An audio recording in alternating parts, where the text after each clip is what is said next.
Jadi katarak itu berasal dari bahasa Latin, artinya air terjun. Nah, katarak itu seperti melihat di baliknya air terjun, jadi sangat-sangat kabur.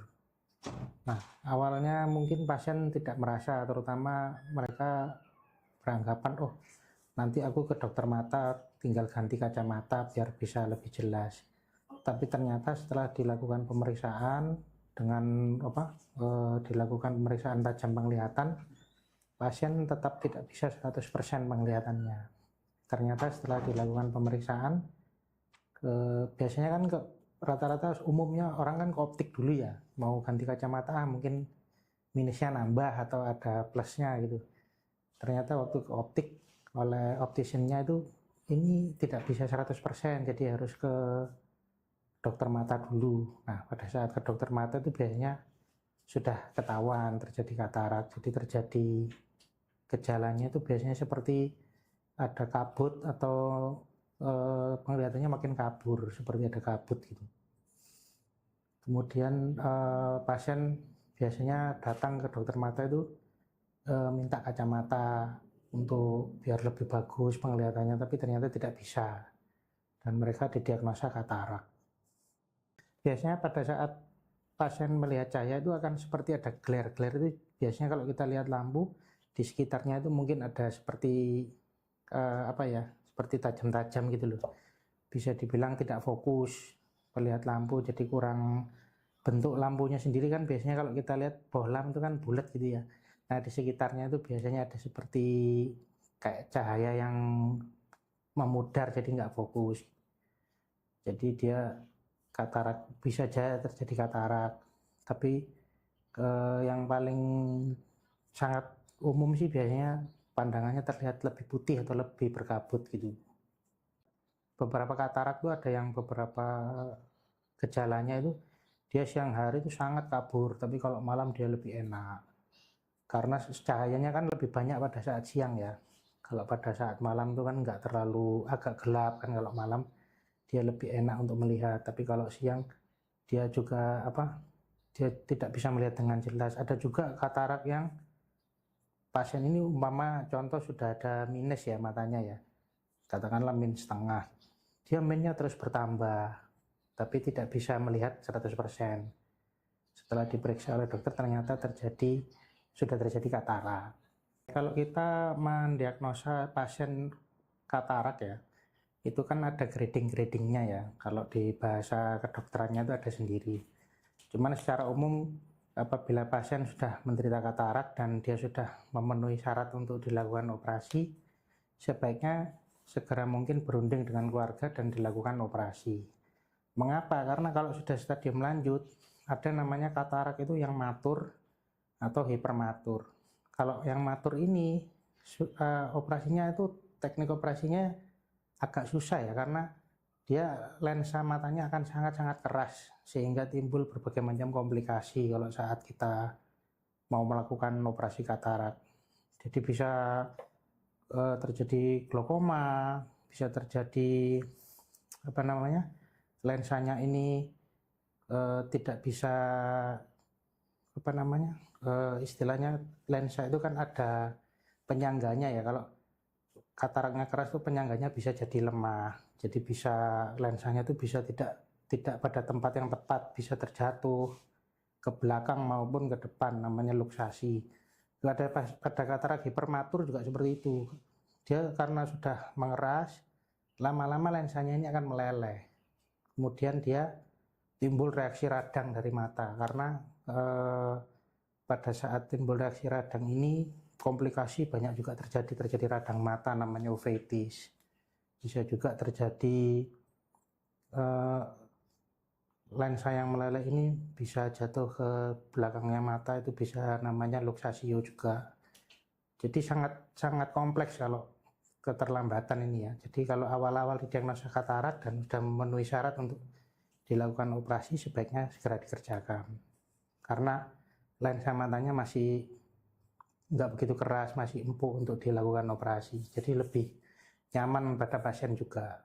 Di Surabaya Klinik ini sekarang sudah metode yang terbaru, yang paling modern ya, dengan vakuum emulsifikasi, yaitu kataraknya itu dilakukan tindakan yang minimal invasif sehingga tidak memerlukan jahitan, dan juga kita melakukan tindakan operasi yang waktunya singkat sehingga pasien tidak terlalu terasa dan penyembuhan juga lebih cepat.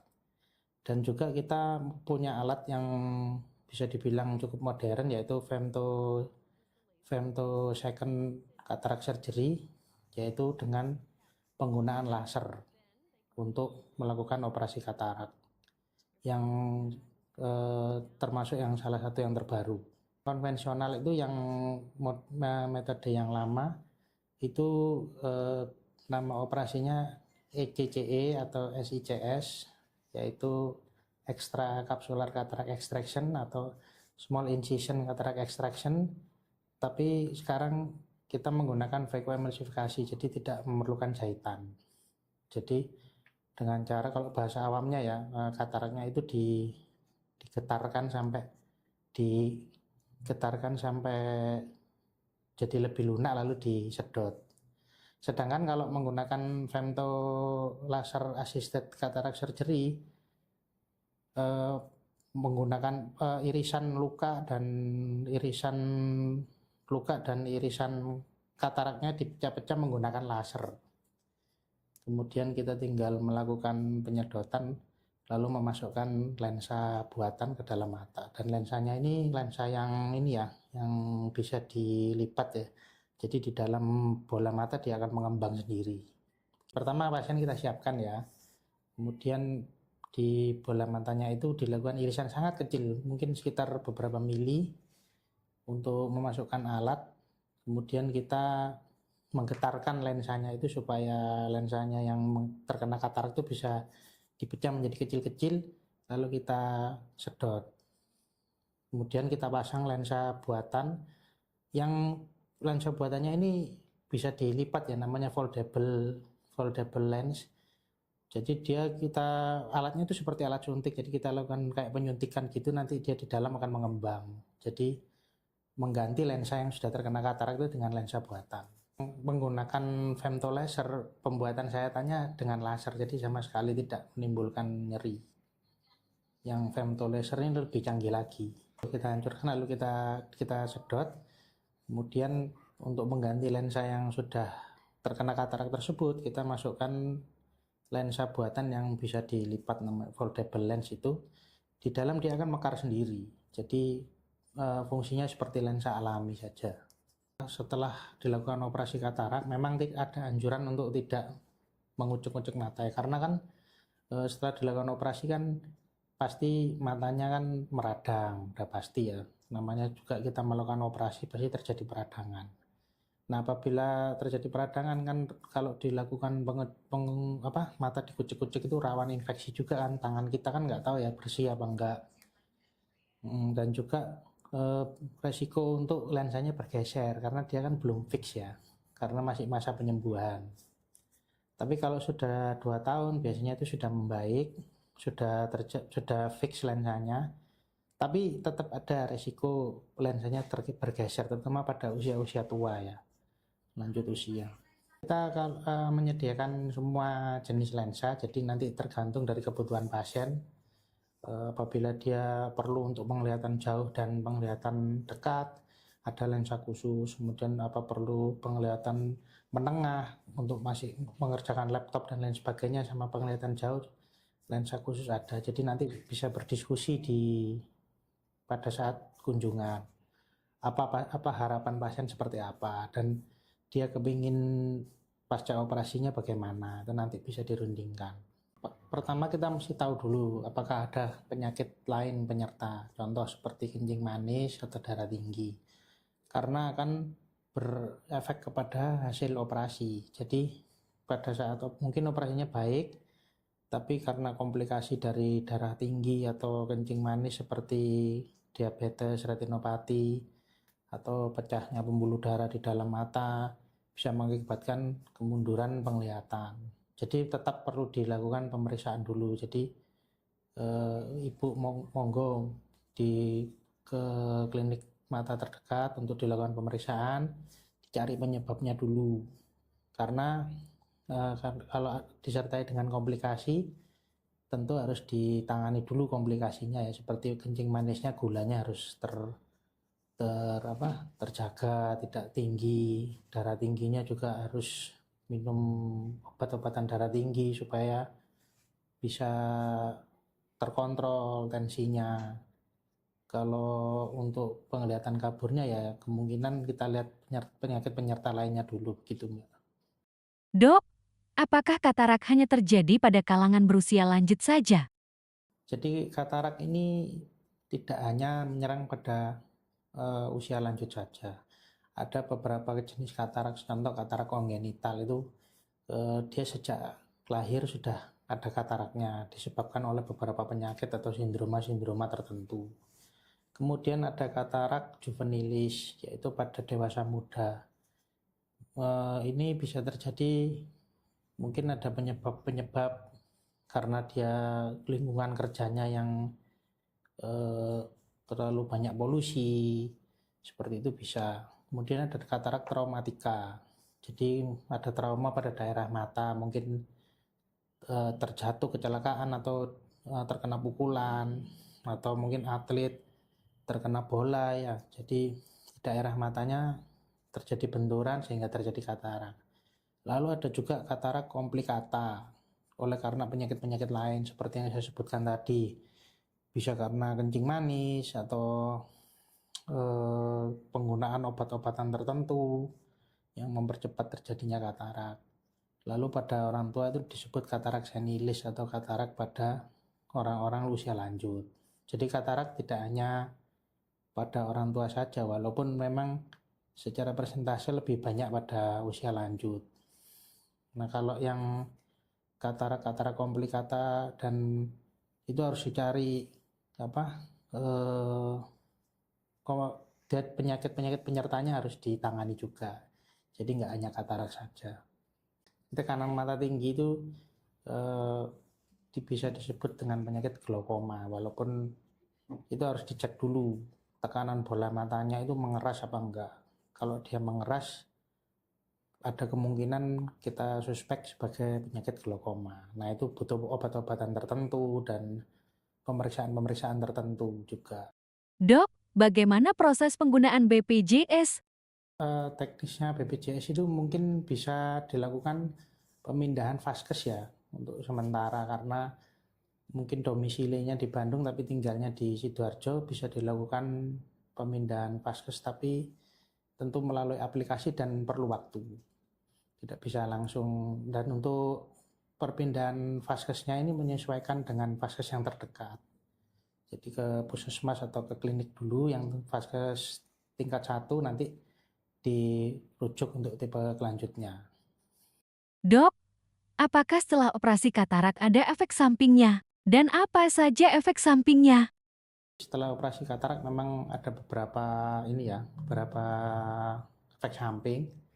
Jadi satu diantaranya adalah mata terasa agak lebih kering ya. Jadi disebut dengan sindroma mata kering. Nah, itu nanti kita teteskan obat-obatan untuk pelembab di permukaan bola mata, biasanya sehari sekitar 4 atau 5 kali ditetes gitu. Terutama juga nanti faktor lingkungan ya, umpamanya bekerja di ruangan yang ber-AC yang sangat dingin, itu akan mempercepat pengeringan permukaan bola mata. Atau bekerja di depan komputer, kita asik ngerjain tugas, kita kadang-kadang lupa berkedip, itu juga akan mengakibatkan penguapan kelembapan bola mata lebih cepat. Makanya dibantu dengan air mata buatan untuk mengurangi gejalanya tersebut. Dok, apa penyebab mata terkena katarak? Padahal saya tidak merokok. Dan apakah Surabaya E-Klinik menerima BPJS, asuransi kesehatan, atau cicilan untuk operasi katarak? Jadi untuk kenapa kok katarak padahal tidak merokok dan lain sebagainya. Jadi memang secara alamiah lensa manusia kan mengalami penuaan ya. Dan pada saat mengalami penuaan itu juga akan terjadi katarak. Jadi makin cepat katarak terjadi biasanya karena ada penyakit-penyakit penyertanya, atau mungkin ada peristiwa kayak seperti trauma yang saya sebutkan tadi. Tetapi kalau memang nggak terjadi apa-apa, kemudian secara alami terjadi katarak biasanya pada usia lanjut. Nah, untuk operasi langsung operasi apa enggak, tentu tidak, harus kita lakukan ini ya, lakukan pemeriksaan dulu apakah benar terjadi katarak, kemudian kita lakukan pemeriksaan untuk mengukur lensa buatan yang akan dipasang, kemudian juga akan dilakukan penjadwalan tindakan, jadi tidak langsung. Nah, untuk masalah biaya kalau menggunakan BPJS tentu tidak ada biaya tambahan ya, tapi untuk penggunaan asuransi juga bisa untuk penggunaan asuransi, tapi untuk yang biaya umum bisa dikonsultasikan melalui WA untuk untuk ditanyakan saja ke situ, atau bisa via telepon, nanti operator akan membantu, jadi tidak perlu khawatir apabila menggunakan BPJS maupun asuransi, tentu akan sesuai dengan aturan asuransi ataupun BPJS. Dok, bagaimana tingkat keberhasilan operasi katarak dengan metode terbaru di Surabaya E-Klinik? Kalau di Surabaya Klinik memang pada saat pasien datang tidak langsung kita kerjakan ya, harus kita lakukan penjadwalan dulu. Tapi insya Allah antrian tidak sampai 2 minggu maupun 1 bulan mungkin sudah kita kerjakan. Tentunya kalau ada penyulit seperti gula atau darah tinggi harus diregulasi dulu ya supaya normal, baru kita berani mengerjakan. Karena kita tidak ingin ada komplikasi, pasiennya juga akan menderita juga nanti kalau kita tidak persiapkan dengan benar untuk operasinya. Tapi monggo kalau umpamanya mau berkonsultasi silakan, kami siap membantu. Dok, jika sudah melakukan operasi katarak, apakah katarak bisa timbul kembali? Apabila sudah dilakukan operasi katarak, tentu organnya yang kita lakukan pembedahan itu kan lensanya sudah kita ambil, jadi tidak mungkin terjadi katarak lagi karena bendanya yang mengalami penyakit sudah tidak ada dan diganti dengan lensa buatan. Jadi tidak kalau terjadi setelah operasi penglihatannya ada kabur, ya kita cari penyebab yang lain. Tapi kalau untuk katarak sudah tidak, ini sudah karena organnya sudah nggak ada, kita ganti yang buatan, jadi nggak akan terjadi katarak lagi. Tapi insya Allah ya. Tapi kalau penyebab lain pasti kita cari. Dok, apa saja pantangan atau hal yang harus dihindari oleh pasien selama masa pemulihan? Setelah dilakukan tindakan operasi katarak, pasien untuk hari pertama selama 1 minggu diusahakan jangan terkena air dulu atau tersiram air, dan jangan dipegang-pegang bola matanya kayak dikucek gitu, jangan. Untuk pencegahan bila tidak kena air itu, kalau mau keramas mungkin bisa mendongakkan kepala gitu ya, jangan ada air turun ke arah wajah, betul. Lalu penggunaan baju kalau bisa yang kemeja ya kan, karena kemeja kan nggak ditaruh melalui kepala gitu ya kan, penggunaan kemeja gini lebih aman. Kemudian untuk jangan terkena debu juga. Untuk posisi tidur juga hati-hati, jangan tidur ke arah yang habis dioperasi. Jadi umpama yang dioperasi mata kanan, jangan ngelumah ke kanan. Jadi kalau bisa tidurnya terlentang, atau monggo kalau mau ngelumah ke arah yang sebaliknya. Gitu aja sih. Nanti setelah, betul, jangan kena matanya langsung, jangan beraktivitas angkat-angkat yang berat dulu karena kan posisi lensanya kan belum fix ya. Tidak takut bergeser atau takut tergoncang, dan jangan jangan angkat-angkat berat ya. Kalau angkat-angkat berat kayak mungkin faktor kerjaan ya, kalau mungkin dia pekerjaannya harus angkat-angkat berat, itu istirahat dulu kurang lebih seminggu. Setelah seminggu atau 10 hari sudah bisa aktivitas seperti biasa. Dok, apakah penderita katarak wajib melakukan operasi? Apabila kataraknya sudah memenuhi syarat, yaitu beberapa, kan kita tes ya penglihatan, ada tes tajam penglihatan. Bila pasien tidak bisa membaca sampai urutan nomor tertentu, itu sebaiknya dilakukan tindakan operasi. Tapi walaupun dia katarak tapi masih bisa beraktivitas sehari-hari, dan tidak mengganggu pekerjaannya, ya itu pilihan pasiennya juga. Apakah dia mau dilakukan tindakan apa enggak. Tapi kalau sudah mengganggu pekerjaannya, contoh mungkin seorang driver atau online, mungkin kurir, kalau dia nyetir kok nggak enak kan tentu membahayakan ya, jadi harus dilakukan tindakan operasi. Apa pesan dokter bagi pasien yang hendak operasi katarak dan yang sudah dalam merawat kesehatan mata? Kalau untuk pasien yang mau melakukan tindakan operasi tidak perlu khawatir. Sekarang tindakan sudah sangat canggih ya, tidak memerlukan jahitan, juga mengurangi rasa sakit dan penyembuhan juga sangat cepat. Tidak perlu khawatir, segera, apalagi pemerintah kita kan membantu dengan BPJS ya, tidak perlu mengeluarkan biaya yang sangat banyak juga. Jadi monggo kalau ada gangguan pada mata, silakan dipergunakan untuk diperiksakan ke klinik mata terdekat. Dan untuk yang setelah operasi, ikuti aturan yang diberikan, insya Allah nanti tidak terjadi komplikasi. Jadi tidak perlu khawatir, sekarang sudah sangat bagus sekali pelayanan di Indonesia ini. Jadi nggak perlu khawatir, silakan datang saja, insya Allah kami siap membantu.